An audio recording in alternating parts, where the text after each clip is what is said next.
Hello everybody, this is Hammer Striker here. I have a couple Smith Wesson M&Ps on the table. I've got their 5.7 and the 22 Magnum. Please don't forget to check out our website. Go to our affiliates page. You'll find discount codes for things like Mantis Axe and Core belts. Link to that cool little bore light that we use for lighting up the barrels. Use those links. It will often save you money, never will cost you any additional money, and helps the channel. And please consider supporting the channel on Player, formerly Utreon, where we can do some types of videos that are no longer allowed on YouTube. Smith & Wesson is one of the companies that does have quite a bit of a caliber diversity. And they have 10mm, they got 40, 45, 9mm. They introduced the 22 Magnum, and this is a full-size gun. They both are. These are duty-size guns.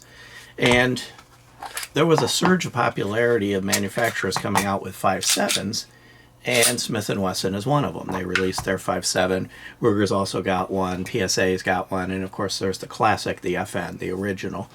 And one of the defining factors of the Smith & Wesson and the other ones that had come out recently is they're significantly less expensive than the FN. The FN had an MSRP in the $1,200-ish territory. These all came in the $700 to $800 territory. And by the way, we'll put links to the full reviews to both these guns in our video. So 5.7 is a touchy round in that the chamber pressures are high, and you really have to know what you're doing to chamber a round for 5.7. And Smith & Wesson, of course, they know what they're doing. They've been doing this for a very long time. 5.7 is a good carry round. It's a powerful round. It's a small round, but it's going fast, and it likes to tumble. So it's not a round I want to be at the other end of. It has 3-dot sights. The FN, the 5.7 round that was created by FN, is fairly expensive. So it's an expensive gun to shoot, but it's very effective from a carry perspective in that you get a lot of ammo. I don't know if you can see it, but it's 22 rounds in their flush magazine. I'm sorry, I got the 22 Magnum magazine. That's why it wasn't looking right. 22 rounds in the stainless steel magazine, and it's a centerfire round, so it is highly reliable. The mag fits flush. It has a big grip. It's a long round, so the grip is long, but it's kind of narrowish, so it's not huge. But you'll notice I put my hand around it, and there's plenty of gap between my fingers and my back of my hand, and it's got a nice texture on it. It's easy to hold on to. It's easy to grip. It looks like sandpaper, but it doesn't feel like sandpaper. It's grippy enough to stay in your hand, but it's not so grippy that rubbing against it, it's going to chafe you up. Front and rear serrations, 4-slot Picatinny rail. Notice the end of it. It's got a threaded barrel. Keep in mind, though, if you choose to put a suppressor on a 5.7, you need to have one that's rated for it. It's a 22 size barrel, but not all 22 suppressors can handle 5.7. Something like a stainless steel Sparrow or something like that that's rated for it is necessary. Kind of a texture at the top to cut down on glare, and it looks like it's ported, but it's not. The slide is ported, but really that's more for weight. The barrel itself is not. That would be a real big flash if the barrel were ported. This one has the option of a thumb safety, no thumb safety. The 22 Magnum is thumb safety only. The 5.7 is available in flat dark earth or black and has an MSRP between $699 and $729. So again, significantly less expensive than the FN at the time. Now imagine the FN's pricing has come down because of the market effect of something like this. Let's talk about the 22 Magnum a little bit. So as I mentioned, it's chambered in 22 Magnum. It does not shoot 22 LR. It's 22 Magnum only. Comes with a thumb safety. Has a similar texture to the 5.7, so that it's equally grippy, but again, it's not sandpaper. It's not going to chafe you up as you're holding onto it, but it's easy to hold onto, and it does stay where you put it. It also has a 4-slot Picatinny rail and the same texturing on the top. Both of these are optic ready. You can see there's an optic plate on both of them. The 22 Magnum, which is this one here, has a nicer front sight. It's a fiber optic versus a white dot, but unfortunately it has a blackout rear sight, whereas the 5.7 has a nice 3-dot sight. I like the sights on the 5.7 better. Obviously you can change them. They're dovetailed, so you can put whatever sights you want on it, and of course if you put an optic on it, the whole discussion of the sights becomes moot. They're very similar dimensionally. I'm going to put a mag in both of them. Oh, by the way, I failed to mention the mag I was trying to show you before, which is for the 22 Magnum, holds 30 rounds. Both guns come with 2 magazines, and I'm not aware of any larger capacity magazines available. So basically this is what you get unless a larger capacity magazine has been released that I'm unaware of. Dimensionally, they're very similar. So the 5.7, which is at the back, is 8.5 front to back. That would include that threaded barrel. And the 22 Magnum is 8.4 front to back. Not enough difference to make a difference if you were choosing to carry one or the other of these, of which one you could carry. From a size perspective, the 5.7 is shorter, noticeably so. It's 5.25 versus 5.9, but again, these are both full-size guns. So as far as hiding the grip, you're going to have roughly the same amount of effort trying to hide the grip of either one of these.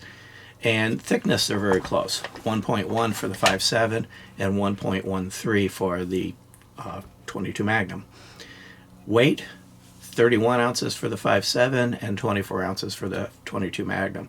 So of all the stats, if you're going to talk about numbers, of all the stats, the weight is the biggest difference, getting close to 7 ounces.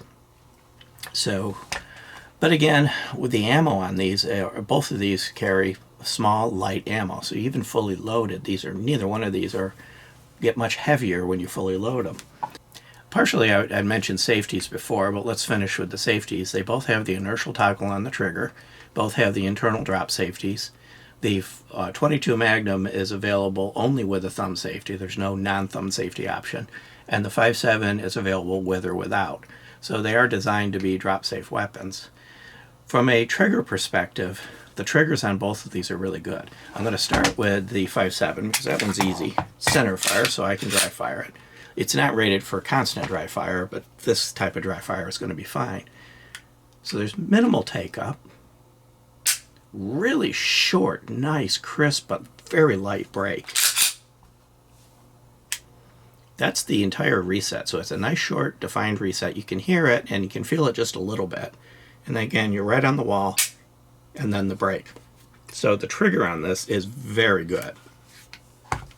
Now, because this one is a rimfire, I'm going to load it with snap caps. They're inert dummy rounds. They protect the firing pin and the chamber mouth from damage during dry fire. Make sure it picked one up. It did. Okay. A little bit more take up. An equally short, light, but crisp and defined break. I saw it pick one up that time, and it'll take me a week to find that snap cap that just got ejected. There's the reset. Very short, very nice, and I'm right on the wall. And then, again, a nice crisp break. So both of these have excellent triggers. Let me get rid of that snap cap. So overall, from an ergonomic standpoint, they're very close, other than that the 5.7 does have front serrations, the 22 Magnum doesn't.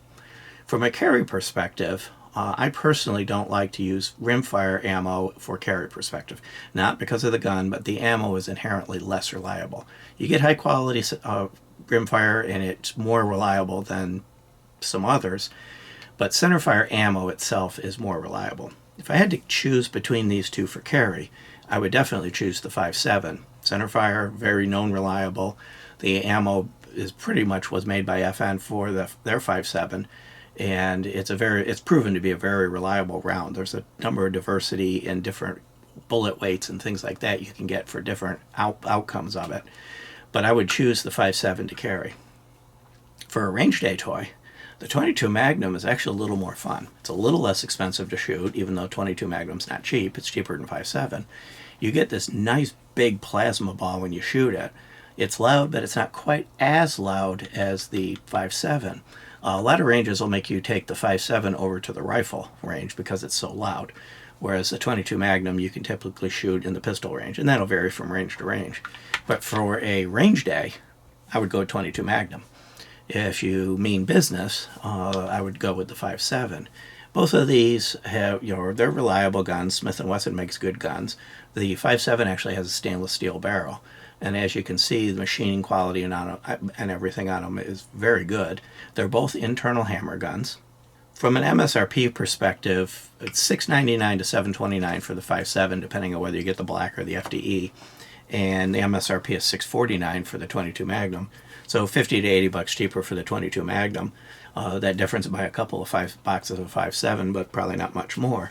But from a price perspective, depending on what you're going to use them for, they're not enough of a price difference to make a difference. Hopefully, with more manufacturers coming out with 5.7s, it might drive up some other manufacturers start making the ammo, maybe drive the price of the ammo down. That's one advantage to multiple manufacturers making them. But beyond that, depending on what the problem is you're trying to solve, they're both good choices. I enjoyed shooting them at the range, especially the plasma balls you get out of this thing. And beyond that, if you like our videos, please give us a thumbs up, share, subscribe, click that bell up there to be notified if you do. Check us out on Facebook, Instagram, Player, Rumble. We're pretty much everywhere. And thank you.